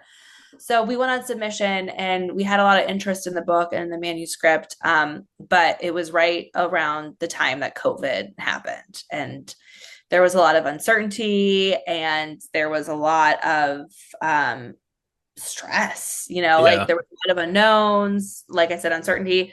Um, the publishing industry was even facing like, paper shortages. Like it Right. was just a tumultuous time. And so I'm not going to blame the fact of timing, but I think timing is a really key component of it, no matter what, and whatever you're trying to do. Whenever you're trying to get an agent, if your agent's on submission, like timing is always going to be a really critical factor. And I hate to say that, and that's why I do think there is always a little bit of luck that's involved Oh yeah. in the instances where there's lightning in a bottle if you're very successful or whatnot. And so anyway, long story short, we were never able to sell it. We were never able to get a deal or get it acquired. But I refused to I wasn't like I said, I'm a very tenacious person. And I was like, no, are you kidding? I've worked forever on these stories. I need to get these out in the world. Like I've been working on this. This has been my life's work at a quarter of a decade, I mean, life's work. Let's not call it that. Rephrase that. I've been working on it for a very long time. I refused to let that be the answer. I wasn't going to let my book die on submission, as Right. we say in the author community. And so I knew at the time I was still working at Google. I had two young kids, and I knew I was not going to be able to self-publish it. Like I wasn't going to have the capacity to do that. Right. I didn't want to do it on my own. And at the time, hybrid publishing was becoming a really an option for authors who kind of wanted the autonomy, who wanted to continue to own the rights, but then who didn't have the distribution power that you Right. do, that you missing when you do self-publish, as well as a team of editors and design staff and whatnot, and marketers who this is what they know. And so the hybrid publisher who I went with, and I think it's very important for listeners that if you do want to go this route, you really need to make sure it's a legitimate hybrid publisher who has a team who will give you services in exchange for money. And so that's what hybrid is you pay some of the costs up front, but you retain higher royalties. on the other side of it. So that's what I ended up doing for the first one. And then by the time the second one came out, I was so knowledgeable about the industry and made so many connections that I knew I could probably make more money if I self-published. And so that's why I went that route. But another reason why I also wanted to consolidate and make it just a duology was because I would like to attempt to go based on my book sales and based on the people I know in the industry now.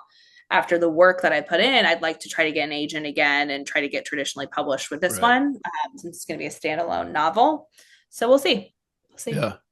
Yeah. Yeah, it's interesting because I think there's so many options here too with this, Yeah. but I think the distribution is really the big one. That's a tough one. Even if you're Yes. going on a small press, well, like the reason Yeah. you don't get distributed is because that's a lot of work. You have to Yeah. have a team of A lot of money, lawyers, yeah, money, margins, like, yeah. lawyers to go and just make sure that you're getting distributed to these contracts, having contracts fulfilled, shipments going Yeah. to these stores. Like Yeah. it's a logistical nightmare that you would prefer not to do yourself. Although we've had people on that have done it themselves, hustled trunk of their car, going to local bookstores, being like, "Would you like to purchase these to put on your shelves?" And we've had some success stories about, not they're not millionaires, but they're doing it. They're writing Yeah. books and publishing it and getting it in local stores and libraries and things, Yeah. and just out of the Yeah. trunk of their car, driving around their local And you area. can, So like, if you, I spent a lot of time with the first book establishing relationships with bookstore yeah, owners, whether it be like Barnes and Nobles. And even though I had a hybrid publisher who had a distribution team who was responsible for going out and trying to like sell it to the bookstores, which was the main reason why I chose that publisher. Um, you still have to do a lot of the legwork. right, And I was doing signings at every local bookstore around us. And a lot of them I've actually become close with. And I know I can like text or call at any time and be like, hey, like this event's coming up. And they're like, right, yes, we need to have you. That being said, they expect you to like bring in people. They right. expect you to interact with customers. Like you have to fulfill your end of the bargain on that. But distribution is a really big piece of that. And yeah, I mean, there's pros and cons to both. And I think I've learned that I don't think you can speak to one person now where it's very, very rare to have like a linear success story. Right. Like it just doesn't happen. And if you do, I think it's less than 1%. Yeah, I'm sure. There's just like all of these that like everybody's path of how they got to where they got is so different. And yeah, it's just very different. Yeah, I mean, I had a friend that came on the show and she had a deal with HarperCollins. So she had a big five deal and it came out right during COVID like that. But it was not just COVID, that screwed up a lot of her tour and like launch events. But even Yeah. that, she said that while she was getting distribution from, a big five press that's, what everybody wants, she said she Mhm. was setting up these events herself still. Like didn't Oh have a yeah. team that were setting it up for her or anything. Like she had to still hustle in her local area, set up local events, check to see if every bookstore was carrying it or not. Like all of these things, like Yeah. even with that coveted, big five deal that everybody wants as an author, you're Mhm. still doing a lot of your stuff. They still expect you to do the social media marketing. They still expect you to, yeah, do Yes. events and bring people in to buy the book or see Yeah. you read it or speak or something. Like there's expectations around. So I was just curious about that because we like Yeah. these kind of details on this podcast. Well, and one important aspect of that too, that's very important for traditional authors, if she doesn't fulfill her royalty agreement, like if Hmm. you don't earn out your royalty, which for listeners, like if a publishing house buys your book from you for like say $10,000, you don't start earning royalties on top of that until you basically like sell enough books that cover that advance. Yeah. So if there's a lot of authors who cannot earn out that advance payment. And It's if you about can't, then 90%, yeah, that don't. yeah, Yeah. exactly. And that's because you don't quite understand how hard it is to sell books until you're actually doing it. And no Right. one's heard of you before. I remember when I was in high school, I was in bands and stuff. This was the emo era. The And email era. we had to sell tickets, to the local shows. You had to pre-sale Uh-huh. tickets. It was harder to get your friends to show up to that fucking shit. All right. Like, let alone like let them buy a book. Like they're not gonna buy your book. Like A it's just thousand percent. like Exactly. it's never been easy to get people to like, oh, come see my creative project. Like maybe people are No. like, oh, I don't care. Like, And it takes a long time. Like I'm starting to get like so, and I don't want to say like, oh, I'm getting name recognition. Like I'm not talking about myself that way, but like I'm starting to get some sort of name recognition now. I would say like 2 years solidly after the books passed, and it took Right. so much work. Like it Yeah. took so many saying yes to everything, and I'm still not even there. You know what I mean? Right. Um, but like where people are finding out about me not through other people. You know what Right. I mean? That I know. So it just takes a lot. It is a grind. It is a grind. But 10 years. I was going to ask about that because I wanted to ask Yeah. about like ad campaigns and you have a history in marketing, so you understand making like a marketing Yeah. plan and stuff for your things. Uh-huh. Did you have to do that for for both books, obviously, right? Or I had so through my publisher also I was able, the marketing team was incredible and there were services that I was able to like, and that was another reason why I didn't want to do it on my own, just fully self-publishing, was because there was so much I didn't know. Um, and so I learned a lot through them about different strategies, like Goodreads strategies, Amazon strategies, like there was like a whole gamut. But yeah, but I pretty much did like all of my own social media marketing. So I did have to develop a strategy right. there. Um, and there was a lot of outreach that I also did, like I said before, for like bookstores, and I did my own podcast outreach, and there was just a lot of kind of scrappiness, Yeah. and I wasn't really able to develop a strategy at first because I didn't know what I was doing. Right. And now for my second book, I was able to be a lot more targeted with that. Yeah, we had a self-published writer on, Michael Fedor here, and he writes political thrillers. And Uh-huh. we asked him about this, the kind of similar thing where he used KDP, or he made his own press and used KDP through that. And Mhm. he was saying, yeah, he basically created a 10-year plan where he just said, look, I understand, like you're not going to be turning a profit here. You're fishing for readers for like the first 4 or 5 books here. Okay, this is going to be a Yes. 10-year process, and I'm gonna just looking Smart. for readers here, So and I'm just smart. gonna maybe by the time I get to 10 years, if it's still not working, maybe we'll change something. But it's just like, it's not Mhm. going to be an overnight thing. And really, anything in the creative arts, it's very rarely an overnight thing. No. Tarantino has a famous quote where he said, everyone's, oh, Reservoir Dogs came out and it was big on the film circuit in the 90s. And he's like, oh, everyone's like, oh, this hotshot young director. He's like, okay, 8 years, guys. He's like, 8 years until that movie got made. Okay. He's like, 8 years. I was Wow. trying to be a filmmaker until I finally Yeah. did it. And now they're like, oh, this guy came out of nowhere here. And it's like, no, he didn't. He's like, no, I Yeah. didn't. He's like, it was I'm eight telling you, there's years. always the story. There was always look into any success story, and there's at least usually like a decade of work behind it that makes them an overnight quote unquote success. Correct. It's so true. It's so true. And I think it's really important to talk about that because so often we want immediate gratification. And it was a really humbling experience to come out of the gate and be like, okay, like, I don't know. I was expecting to sell like 10,000 books right away. Right. What am I thinking? Absolutely not. And you get the reality check that even the people that are on the New York Times bestseller list are selling like 500 copies. Yes, Like exactly. it's not Exactly. what you think it Exactly. The is. Yeah. numbers the math starts to math, and you're exactly right. And then you start to realize, shit, I got to do this because I love it and because I Yeah. can't not do it. And yeah, but I do think that's a really important lesson for people who are trying to do this is you just got to keep going. And my other second piece of advice in that realm, go to conferences. Like if you're published, if you're self-published, if you're traditionally published, find other authors because I have made so many connections that way, and people who I know would vouch for me, people who I know would help me, people who are supporting my career because they've become friends of mine. Right. And because we get it, like you can be a part of a supportive community, family, but until you're surrounded by people who understand what you're going through, then that is like where you find your people, your Yeah. place. And I think you're right about that saying yes. Like everybody wants to be in a position where they can say no, but like unless you're, yeah, at that No. point, you have to say yes. I feel the same way in my stuff.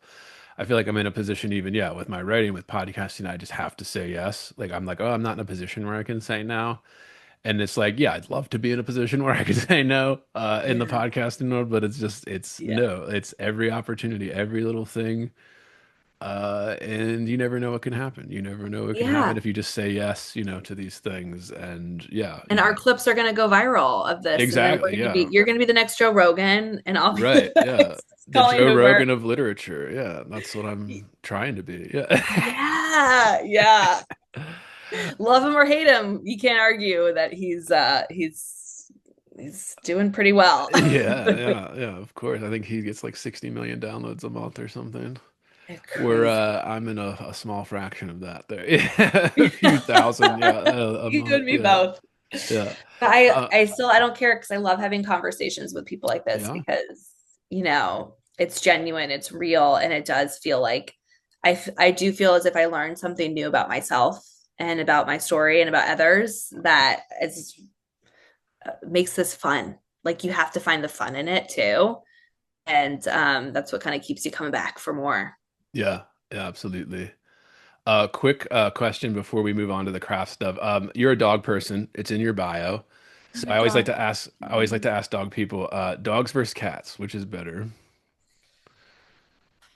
You're asking me at a vulnerable time because we had to put our dog down Oh, I'm right sorry. before our third baby was born. Oh, And so she was like our soul dog. Ugh, I miss her. But right. then at the same time, I have not personally had a cat in our house because my husband still says no. I will break him down. We will eventually get a cat. Um, but when we can actually care for another creature and keep another creature alive, because we're just here right now with our current state of having a newborn. But I would say no, I will not choose. I will not choose. Okay, good. Because I've had really amazing cats and people are so anti-cat and it's like, no, if you have a great cat and kind of you call them a cat dog because they're like dogs, then they're like the best of all things because they're so low maintenance, but they're the best. Yeah. So, but then once you have a really good dog, man, there's nothing like it. Nope, I will not answer. I will not choose. I plead the fifth. Yeah, that's always interesting. I say it's an easy one for me, but What are you? Are you a dog person? oh yeah, dogs are Yeah. better than cats. Yeah. I used to, when I was teaching college, when I would go over thesis statements, I would do this kind of joke where I would say, okay, so a thesis statement, you have to have an arguable statement. So if I say, dogs are better pets than cats, I'd write it Uh-huh. up on the board and then I'd turn and be like, well, that's not a good one because, it's just true. It's not arguable. And like maybe one or two like 18-year-olds in the room would laugh, but like most of them wouldn't even understand that I was like making a joke or like saying that. Yeah. But yeah. Oh, man. I mean, you say that very definitively, and I can't say that definitively. So I will not. Yeah. Yeah. Mhm. All right, let's go on to the writing questions here. These are all kind of craft routine, all of that stuff. So we like to ask writers that come on, what is your writing routine like? How do you like to do it? You a morning writer, afternoon? You like to type? How do you like to do your writing routine? I do not have a routine right now because I am not able to have one. Because when I was able to write the most and I did not have a family, I wrote every day after work and I wrote on the weekends and I got in the time that I could. Having children, I find my best time to write is on the weekends because my husband could be with the kids for a dedicated chunk of time that Right. allowed me to get into the headspace and into the world that I needed to in order to write successfully and the story successfully. That might be different with this book that I'm writing because it's not quite as dark. Um, but I really needed that. I was not able to just like jump in and out of the writing. I've never really been that type. Maybe that will change with time where I can kind of jump in here and there and write for an hour and then go work for an hour, or things like Yeah. that. Like I usually kind of need to like get in the zone. So that also could be because I'm so overstimulated and there's so many distractions right now. Right. But that's kind of my answer, even though it's a non-answer, is that like I'm unfortunately not really able to have like a consistent routine. But I do think it's really important to be honest with myself about that because even though I'd like that, it's just not something I'm able to do. And so I'll be setting myself up for disappointment if Right. that's my expectation. Yeah. Yeah. And for listeners that don't know, Claire is doing this 3 months postpartum, so she is Yeah. which elevates her to sainthood status here. Yeah. Yeah. Pretty hard to keep a routine when you have a baby that constantly needs to be fed on the breast, blah blah blah, And Yes, so the it's nursing is yeah, no joke. yeah. And yeah, Every it's 2 hours, every 2 hours until every they're, 2 hours, every 2 to 3 hours. Yeah. so Yeah. And that takes a regardless lot of of whether time. you're breastfeeding or not, then the baby still needs to eat. Hmm. So every 2 to 3 hours. But I don't think I'd be able to do this if it was my first or maybe even my second. But Right. because it's my third, I feel like I was able to jump back into life a lot more quickly because you don't really have the choice when you have got two older kids. Right. Yeah. Yeah. And It doesn't rock your world quite as much. yeah, and I was curious about that because it's something I was going through too. Yeah, I mean, I have a child here, and Hmm. yeah, there was one of the things that I did struggle with the first maybe 6 months, and then you kind of get into a groove with it.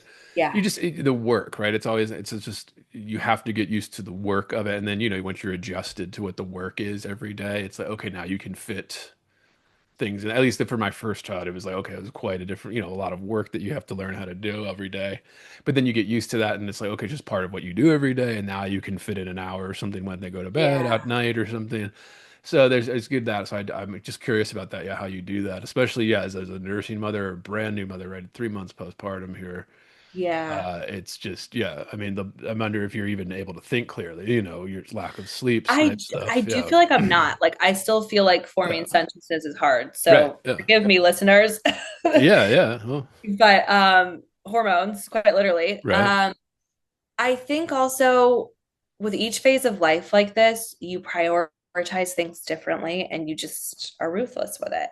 Yeah. And the days that I prioritize one thing over another, well, that means, okay, I'm not able to work out today or get exercise. It's like I'm constantly having to choose this or that. Like you can't be Yeah. like, okay, I'll work out and then write and then make myself a latte. Like, nope, nope, nope. It's one of those things. Yeah. It's one of those things usually. If that. Right. And so constantly asking yourself, like, what do I need? And I think when I was writing the first and the second book, I was not prioritizing my like physical health and maybe even my mental health. Right. Um, and so for me this time around, like I know I have to prioritize that. Like now that we're done having kids, like I need to make sure I'm mentally and physically strong. And so that needs to come first over like writing and sometimes, you know. Yeah. Yeah, absolutely. The other thing we like to ask here for writers is how do you make a living? Do you make any money off the literature? And again, we don't need any specific numbers or anything like Yeah. that. But, we ask this because it's tough out there for writers right now. So do you make anything off the literature? Do you have a day job or spouse or something that, yeah, I mean, we just ask this for like the practical realities of being a writer right now Yeah. is you're not going to make a living. And yeah, I don't know. How's that been working out? Do you make any money off the books or? I think it's really important to talk about because I don't think it is enough. So Right. it's very hard for authors and writers to really understand the extent of like how little money you do make, especially when you have retailers that are taking a big chunk of the book and selling the book for you and whatnot, and the printing costs, etc. But I make I make like an income that would be enough to for like fun things, if that makes sense. Like, Like it's like supplemental. It's not, but it's right. not enough that could ever support myself, my family by any means. Um, and I have not made a return on the hybrid investment. Right. So the money that I put into publishing the book. Now I went with a hybrid publisher that's very expensive because I knew how good they were. I did a lot of research before I chose them.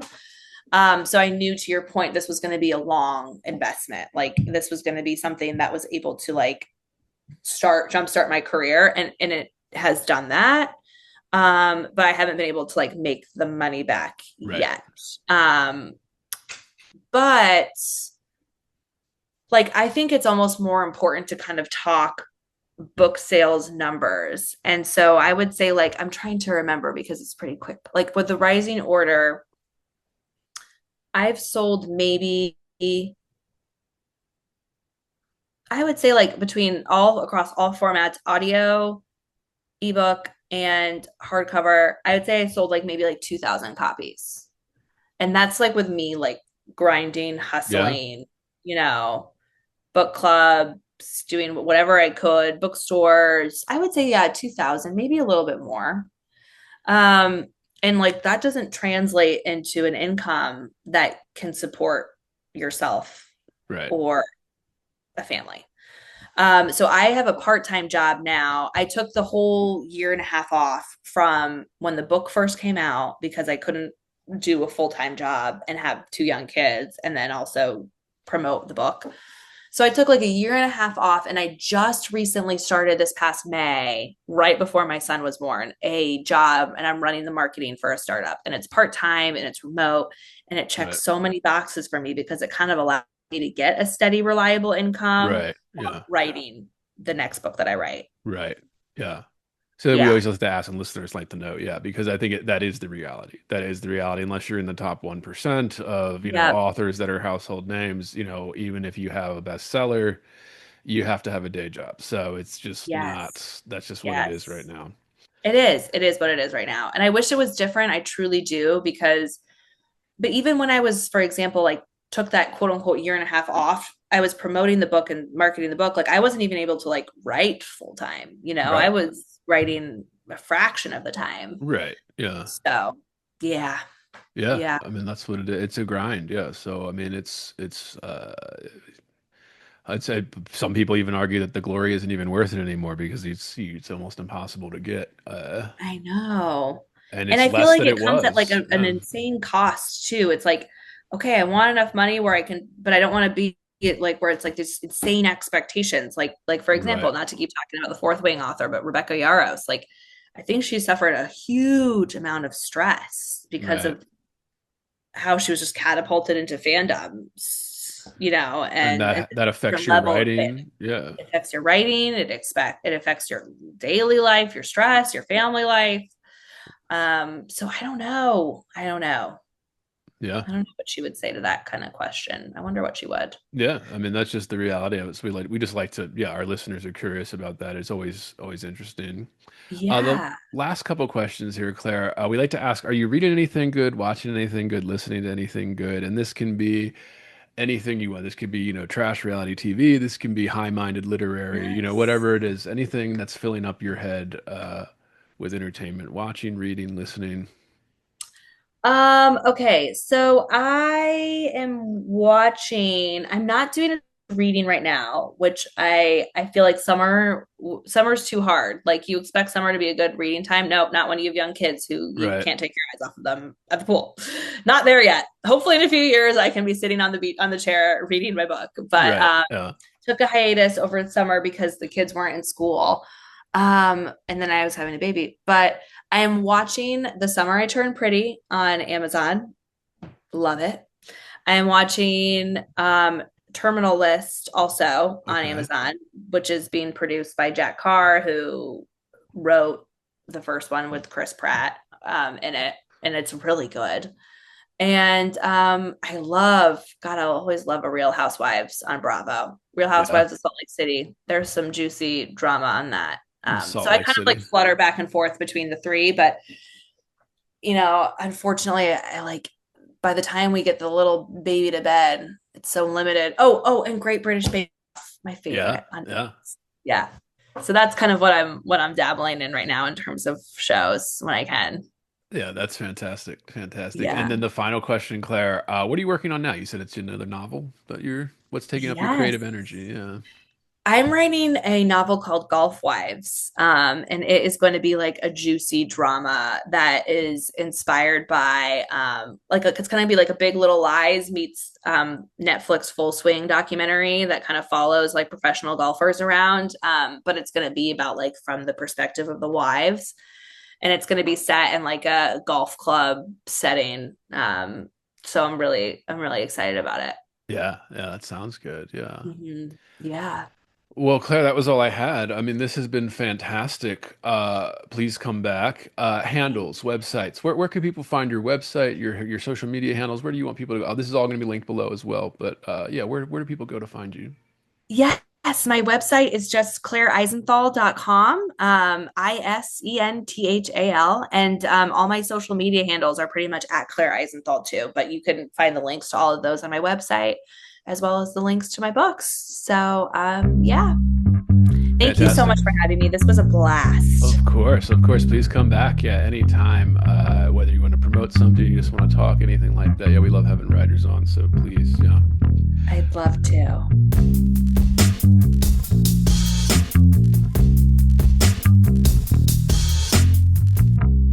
Heavy. Bored. Heavy. I am heavy, heavy, heavy. Bored. I may say the male is entirely hostile.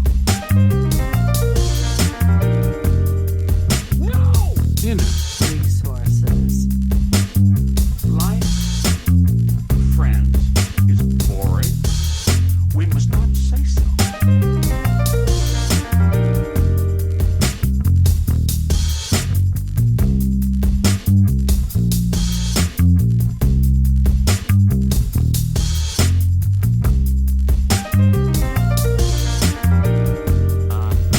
Are you radioactive now? Inner. Resources, American resources. Being bored?